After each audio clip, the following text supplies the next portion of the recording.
just learned the arrest, the security threat at Mar-a-Lago. The Chinese woman with multiple passports, 4 cell phones, a laptop, and a thumb drive. What was she trying to do? And how did she get that far inside with the president in Florida? Also developing tonight, the deadly explosion, workers crawling under fences to escape. Some on gurneys, residents nearby feeling their homes shake. Multiple schools on lockdown. The breaking headline tonight, an arrest after the murder of a popular rap star amid that new surveillance of the deadly attack. And the scare during a vigil erupting into chaos, multiple injuries. 2 new storm threats as we come on tonight. Blinding rain, strong winds, even snow in a system moving up the East Coast. Rob is tracking it. We're on the scene tonight. Multiple bodies found inside a family-owned company. What police have just revealed. President Trump, who declared the Republican Party will be the party of health care, now reveals the plan won't be revealed until after 2020. The families suing tonight over hidden cameras in the operating rooms. Tonight, the hospital accused of secretly recording dozens of female patients. Deborah Norville undergoing surgery after what an alert viewer spotted on TV, and what we can all learn from this. And in New York City, the NYPD vehicle seen smashing into several cars. How they're explaining this tonight. This is ABC World News Tonight with David Muir. Good evening on this Tuesday night. It is great to have you with us, and we begin tonight with news of the arrest, the troubling security breach at Mar-a-Lago while the president was in Florida. An intruder arrested. The Chinese woman had multiple passports and cell phones, a laptop, and that thumb drive. Somehow she got past Secret Service and got past Mar-a-Lago security for a time. What was her plan? Who sent her? And how did she get that far inside on the president's property? ABC's chief global affairs correspondent Martha Raddatz leading us off. Tonight, the major security breach at Mar-a-Lago while the president was in Florida. It was just after noon on Saturday. The woman, Yujing Zhang, walking right up to a Secret Service agent, presenting 2 passports from the Republic of China as ID. Authorities say Zhang told the agent she was there to go to the pool. According to court documents, the agent checked the ID and handed Zhang off to Mar-a-Lago security. They couldn't find her on their membership rolls. But there was another person named Zhang who belonged to the club. According to the complaint, due to a potential language barrier issue, Mar-a-Lago believed her to be the relative of that member. They let her in. A valet drove her to the main reception area in a golf cart, passing 3 more Secret Service agents. Prosecutors say Zhang was finally stopped by a receptionist who asked her several times why she was there. According to the complaint, Zhang finally responded that she was there for a United Nations Chinese American Association event later in the evening. The receptionist knew this event does not exist. At that point, the Secret Service took over. Authorities say Zhang claimed her Chinese friend Charles told her to travel from Shanghai to attempt to speak with a member of the president's family about Chinese and American foreign economic relations. Police say she was carrying 4 cell phones, a laptop, an external hard drive, and a thumb drive. Authorities determined preliminarily that the thumb drive contained malicious malware. All right, so let's get right to Martha Raddatz with us live tonight. And Martha, do we have any idea yet what authorities think this woman was up to? Well, there are still many questions about who she is and why she was there, and especially about that thumb drive, which authorities say contained the malware, which can infect computers with a virus. But also tonight, David, so many questions about how she was able to make it onto that secure property. Even if the president wasn't there at the time, that is where he spent the weekend, David. Past several layers of security. All right, Martha Raddatz leading us off. Thank you, Martha. We're also following a deadly plant explosion tonight. Workers crawling out under fences trying to get to safety. All of this playing out at a chemical plant in Crosby, Texas, outside Houston. The explosion leading to shaking homes, multiple schools on lockdown, the fire sending thick black smoke right into the air. Everyone within a mile was told to stay inside today. Some workers on gurneys, helicopters you can see rushing to the scene. Tonight, at least 1 worker is dead, and ABC's Marcus Moore is on the scene.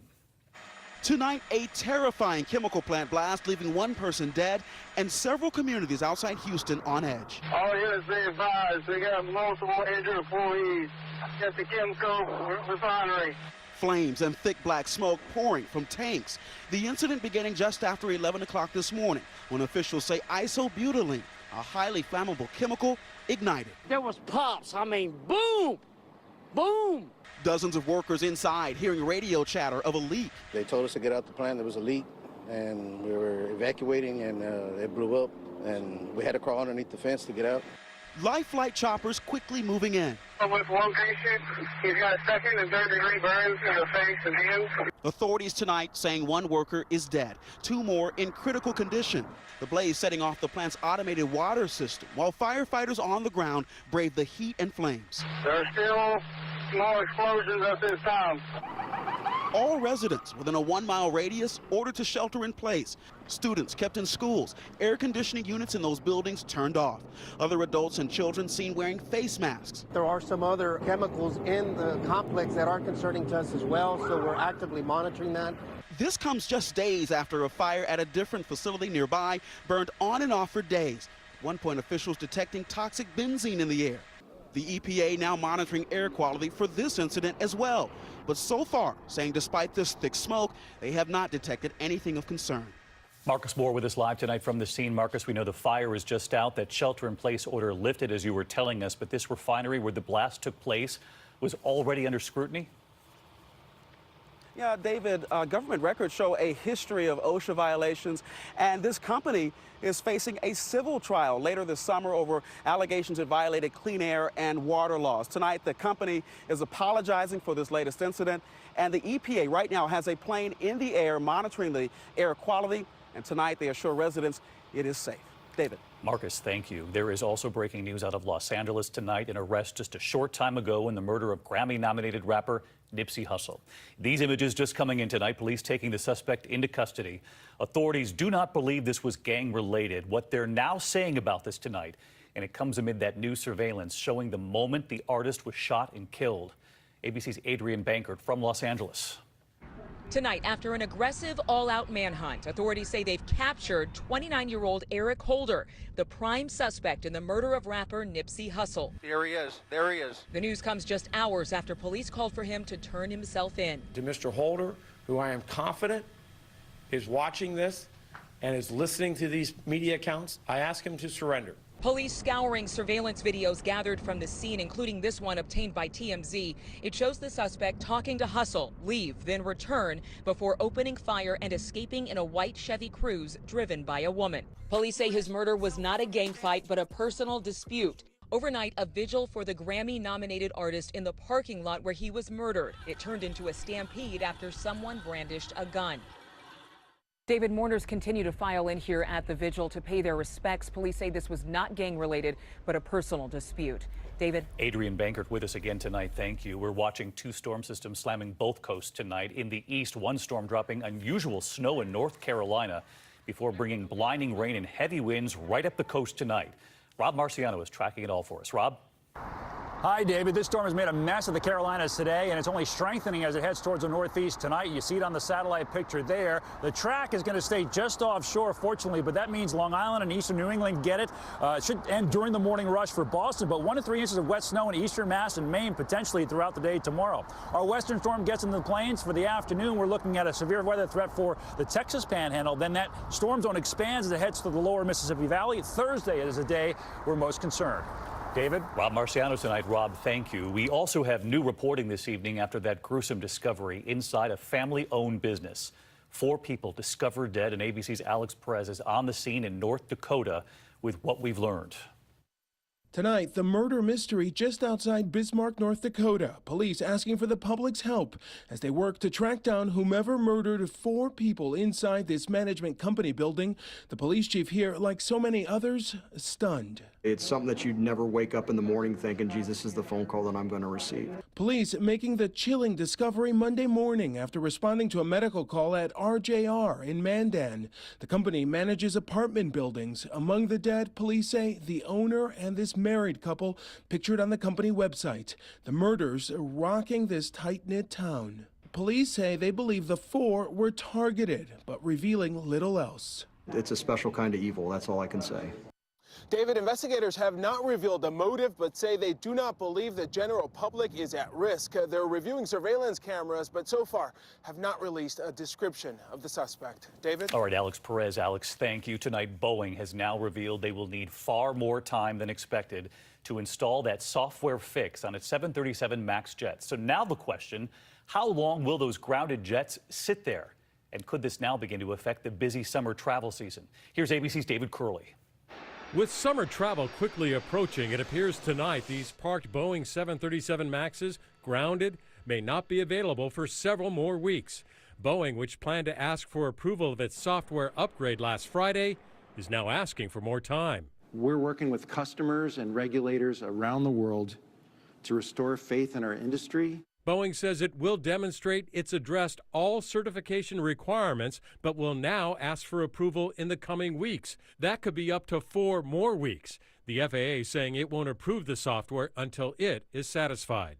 The software will make it more difficult for an anti-stall system in the new jet to misfire and easier for a pilot to regain control.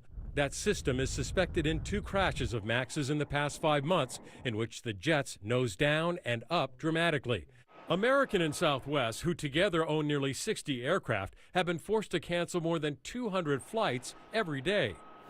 And David Curley with us live tonight from Reagan Airport. David, I wanted to get back to what you reported just there, that even though they say they have a fix, that these jets might not be in the air again until May or perhaps even later? Boeing has found something that they either want to change or add to that software fix. There's reports that it could take 4 weeks, add 2 weeks to pilot training, optimistically mid-May before this fleet is back in the air, David. David Curley covering this every step of the way. Thank you, David. Tonight, President Trump and the plan he says that will replace Obamacare. Just days after backing a full repeal of Obamacare and saying the Republican Party would be the party of health care. Now he says the plan won't be revealed until after the 2020 election.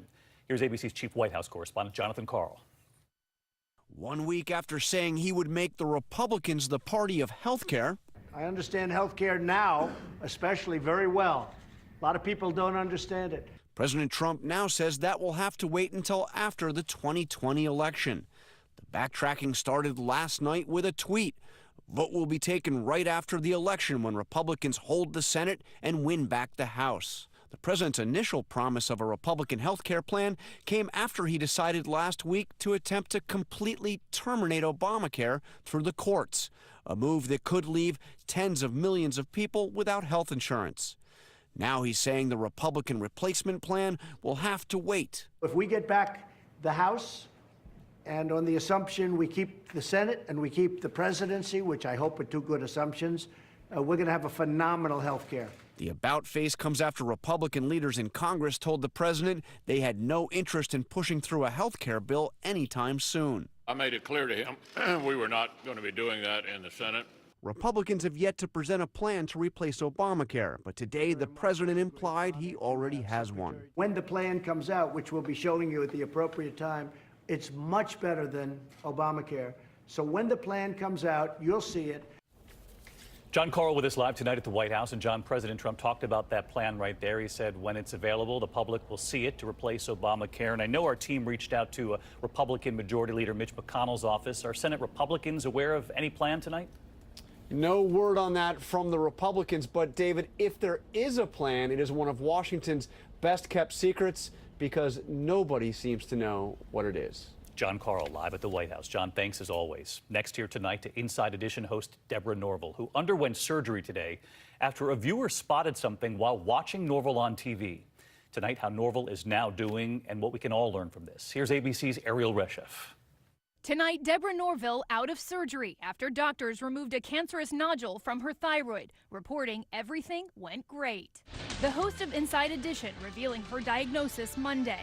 You know, we live in a world of see something, say something, and I'm really glad we do. Crediting an eagle-eyed viewer who noticed something didn't look right. An Inside Edition viewer reached out to say she'd seen something on my neck. It was a lump. Norville says she lived with that lump for years under close medical observation, but when it turned cancerous, it was time to operate. There'll be no chemo, I'm told no radiation. It's not the first time a TV viewer has flagged a health concern. HGTV host Tariq El Moussa was successfully treated for thyroid cancer after a nurse spotted this lump on his neck. David, doctors say about half of